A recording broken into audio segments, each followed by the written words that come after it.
Hi guys, it's Olivia. I'm so glad to be back. I really missed you guys. Today I'm going to show you how to do an elbow stand and share with you all my tips and secrets for how I hold it for a really long time. Hi, I'm going to introduce to you some of the basic variations of the elbow stand. Straight, which I think is the hardest, double stag, which in my opinion is the easiest, and split, if you're kind of flexible and want to give yourself a challenge, go for it. Now I'm going to show you a few stretches you can do before attempting the elbow stand. It's not required to stretch before doing an elbow stand, but I think you should because your body will be able to work with further range and motion, and it's going to help you out if you fall, and you'll see why later.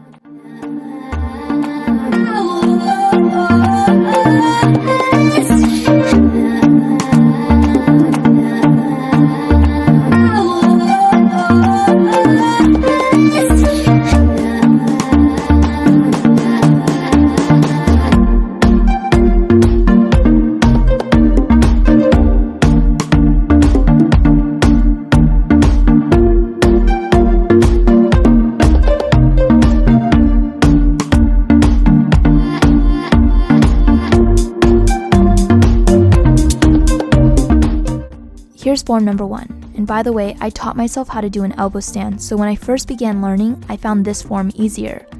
But eventually you want to switch over to form number 2 once you're comfortable because you have more options for balance tips.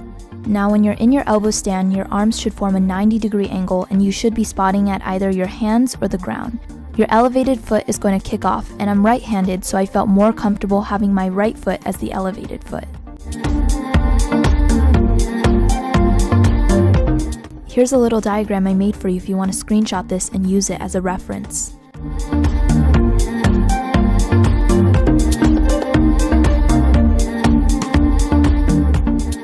First, I want you to just practice kicking up lightly so you can get both feet off the ground for a quick second. Next, you're going to kick harder so you can get both legs high in the air. Now the wall is going to be your best friend for this exercise as it'll be there to catch you if you fall, and you can lean on it slightly for support as you adjust your form and try to find your center. Eventually, you're going to have to say goodbye to your best friend and practice on your own. Make sure you're working on a soft surface, and this is an example of how you would fall.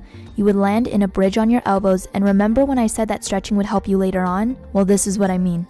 This is one of the stretches I showed you in step 2. If you end up falling numerous times and can't seem to balance at all, here's a little refresher I like to do that helps me. Do this motion as you breathe in and out before beginning your elbow stand, and I usually end up balancing a lot better after doing so.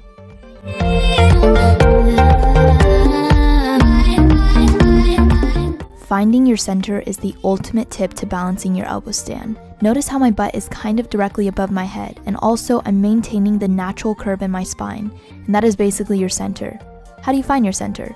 Try kicking up lightly, but with just enough power so you don't tip over, but you're still getting off the ground. It takes practice to find it, and the more you do it, you'll begin to find your center naturally. I found my center by trying many times, and of course not giving up. And then there was that one time that I found it, and I was like, yes! But then I lost it the next 5 times, but I kept practicing, and eventually it became a habit, and I automatically would find my center whenever I practiced. You would have to be in form number 2 to apply this tip. Spread apart and bend your fingers slightly and push into the ground when you feel yourself tipping off center. Tip number 3. Having strength in your arms and core is a given for improving your balance. If you're in need of a good arm or core strengthening workout, I recommend checking out my arm and ab workout videos. The last tip is shifting your weight and spotting. Make sure you're looking at the ground or hands, for this will help you balance. As for shifting your weight, when you begin to fall backwards, shift the weight towards your hands, and if you're falling forward, shift your weight towards your elbows, making you tip back so you can return to your center. Good luck, friends.